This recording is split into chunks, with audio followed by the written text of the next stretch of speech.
नमस्कार। एक बार फिर मैं इस वक्त शहीद स्मारक मुंशीगंज में हूँ। इससे पहले हमने दिखाया था कि यहाँ पे कितनी गंदगी, कितना अंबार मचा हुआ है, लेकिन अब एक खुशखबरी देना चाहूँगा कि चैनल की मेहनत से जिला प्रशासन इसको संज्ञान में लिया और जल्द से जल्द इसका सौंदर्यीकरण करने का आदेश दिया है। लेकिन इसके साथ में आदेश तो दिया, लेकिन आज भी इसमें गंदगी उतनी ही व्याप्त है जितनी कि पहले हमने अपने चैनल के माध्यम से दिखाई थी। देखिए कूड़े का अंबार उधर लगा, मैं अपने कैमरा में कहूँगा कि लकड़ी का अंबार लगा हुआ है, टूटी फूटी झाड़ झंखार, और मतलब लगता नहीं कि ये कोई स्मारक शहीदों के लिए बना है, क्योंकि शहीदों के स्मारक के लिए कम से कम शहीदों का सम्मान होना चाहिए, साफ़ सुथरी व्यवस्था होनी चाहिए, और ये व्यवस्था कहीं दिखती नहीं है। इसी वजह से शहीदों का एक कहा जा सकता है कि उनकी जो शहादत है उसका जो है कहीं ना कहीं ये अपमान किया जा रहा है, या उनको जो है श्रद्धांजलि नहीं दी जा रही है। लोग कहते हैं कि शहीदों की चिताओं पर लगेंगे हर बरस मेले, लेकिन यहाँ पे भी मेला लगता है। 7 जनवरी को यहाँ पे मेला लगाया जाता है। उस मेले में ज़ायबली जिला प्रशासन के साथ साथ सरकार के जो भी प्रदेश के मंत्री या केंद्रीय मंत्री होते हैं वो सब आते हैं। तब यहाँ की चाक चौबंद व्यवस्था देखने को ऐसा लगता है कि यहाँ पे जो है जैसे कि इससे अच्छी सफाई कहीं पे है ही नहीं, क्योंकि मंत्री और नेता विधायकों का आना रहता है। लेकिन उसके साथ में जो है जब वो चले जाते हैं तो उसके बाद इस स्मारक का ये हाल होता है। 7 जनवरी के बाद क्या इन शहीदों की शहादत का कोई मतलब नहीं निकलता? हमारे साथ में एक कुछ लोग यहाँ टहल रहे हैं, इनसे पूछते हैं कि जो है यहाँ पे क्या देख रहे हैं, क्या इनको लगता है कि इसको जिला प्रशासन को केवल आदेश नहीं बल्कि जल्द से जल्द इस पर जो है कार्रवाई करनी चाहिए, या केवल आदेश दे के ही इसको छुट्टी कर दें? आदेश ऐसा होना चाहिए कि जो है ज़मीन पे दिखे। ज़मीन पे आदेश हुए आज 3 दिन हो गए, बताया जाए 3 दिन हो गए, लेकिन अभी तक ज़मीन पे व्यवस्था वैसे ही बनी हुई है। मतलब क्या नाम है आपका? अच्छा, मेरा नाम पंकज सोनकर है, पूर्व उपाध्यक्ष नगर पालिका परिषद है। पंकज जी, आप इस पार्क देखना, देखिए यहाँ पे कितनी गंदगी है, क्या मार लगा हुआ है, तो इस पे आप क्या कहेंगे? भाई मिश्रा जी, यहाँ पे गंदगी का मार पिछले कई दिनों से लगा हुआ है। लोग यहाँ, लोकल के लोग यहाँ पे टहलने आते, सुबह मॉर्निंग वॉक पे आते हैं। जो बदबू आती है उसको बर्दाश्त नहीं किया जा सकता है।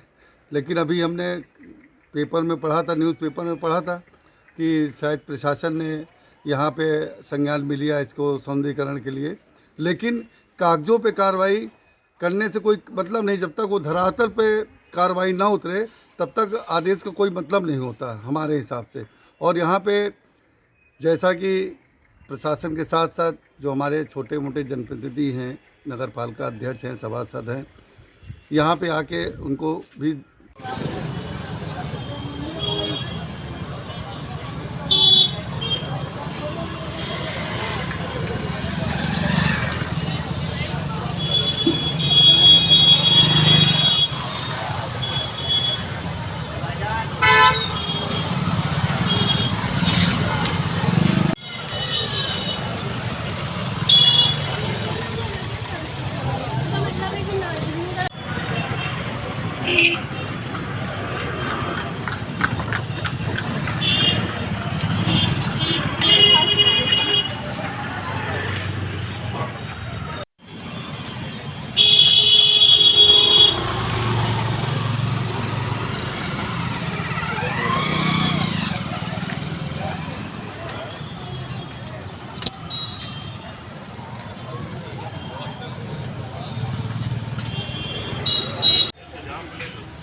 नमस्कार, मैं इस वक्त घंटा का चौराहे के सब्जी मंडी और कैपरगंज जाने वाली रोड पर खड़ा हूँ। आप देखिए हमारे पीछे एक वाहन खड़े हैं और दोनों तरफ रोडें हैं आवागमन के लिए, आने के लिए, जाने के लिए। मतलब इसको कहा जा सकता है कि वन वे ट्रैफिक चल रहा है, लेकिन इस ट्रैफिक का डिवाइडर हमारे पीछे ये वाहनों की कतार है, जो कि जिला प्रशासन के द्वारा या इन यहाँ के स्थानीय लोगों द्वारा खड़ी की जाती है, जिनका मतलब एक कहा जा सकता है कि ये खुद यातायात को जो है बाधित के साथ साथ सुचारू रूप से चलाने में मदद कर रही है, क्योंकि ये डिवाइडर टावर में बन गए रोड। मैं आगे भी कहूँगा, अपने पीछे भी कहूँगा, दिखा दें कि डिवाइडर का बना दिया गया है, जिससे कि लोग एक बार आ सके एक तरफ से और एक तरफ से जा सकें।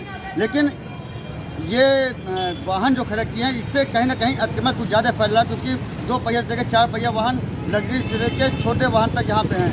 और होता क्या है कि एक वाहन के आने के बाद दूसरा वाहन इसमें निकल नहीं सकता इस रास्ते से। लोगों का यहाँ कहना है कि कई बार इन वाहनों को जो है वाहन चालकों को आदेशित निर्देशित और चालान भी काटे गए। अरे कुछ लोग पूछते हैं कि इनसे क्या नुकसान उनका होता है, कुछ दुकानदार पूछते हैं कि इससे इनका नुकसान क्या है और क्या लाभ होता है, जिसकी वजह से ये वाहन लगातार है। और साथ में ये भी बताते चलें कि ये वाहन तब से चल रहे हैं, जब खड़े होते हैं, जब से कि ये रोड का निर्माण हो चुका है। और छोटी छोटी बातों पे चालान काटने वाली हमारी यातायात पुलिस शायद इन वाहनों को नहीं देख पा रही, यही वजह से ये वाहन एक डिवाइडर के रूप में बन गया। के बाद क्या नाम है आपका? आशीष जी, ये वाहन डिवाइडर का काम कर रहे हैं, कोई यातायात को बाधित करें या यातायात को चलाने में मदद करें? बाधित भी कर रहे हैं और बाकी यहाँ पे पार्किंग की सुविधा नहीं है, जिसकी मजबूरी है कि इनको यहीं पे खड़ा करना है। पार्किंग की सुविधा न होने के कारण ये वाहन यहाँ पे खड़े होते हैं। तो सर कभी इनका चालान भी हुआ है? नो पार्किंग जोन है तो बिल्कुल हर रोज़ होता है चालान। उसके बाद भी ये आता है, मतलब मजबूरी है लोगों के पास कि अगर वो मार्केट आएंगे तो उनके पास गाड़ी खड़ी करने के लिए जगह कहाँ पे है, उनके पास जगह ही नहीं है, तो गाड़ी वो मजबूरी है उनको यही खड़ी करेगी। 2 किलोमीटर दूर खड़ी करके आए, वहाँ से पैदल है। अन्य महानगरों में सुविधा दे रखी है कि वहाँ पे पार्किंग व्यवस्था, अंडरग्राउंड पार्किंग व्यवस्था, लेकिन इस रावी जनपद में ऐसी कोई व्यवस्था न होने के कारण ये दुर्दशा है जनपद की, जिसकी वजह से यातायात और जाम की समस्या से आज इन लोगों को 2-4 नहीं 10-20 होना पड़ता है। पब्लिक लाइव न्यूज़ के लिए संदीप मिश्रा की रिपोर्ट। बड़ा सवाल करती है।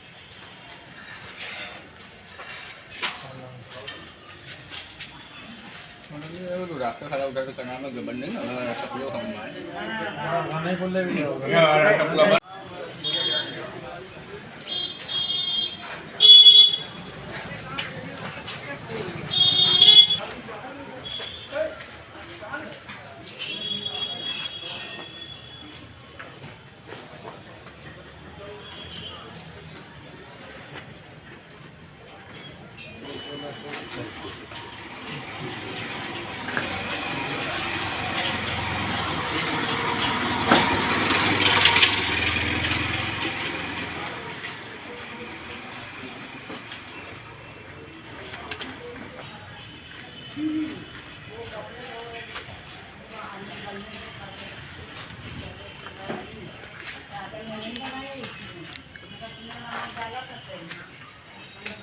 क्या बना है? ये बनवा रहा है।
संदीप मिश्रा। इस वक्त शहर के मालखाना सराफा मंडी में हूँ। आप देख सकते हैं कि हमारे पीछे जो है कितनी कंजेस्टेड गलियां हैं कि जो है वाहन, दो पहिया वाहन के अलावा कुछ नहीं आ सकता। दो पहिया वाहन भी इतने हैं कि अगर ये भागने लगे तो एक दूसरे में लड़ भिड़ के ख़त्म हो जाएंगे।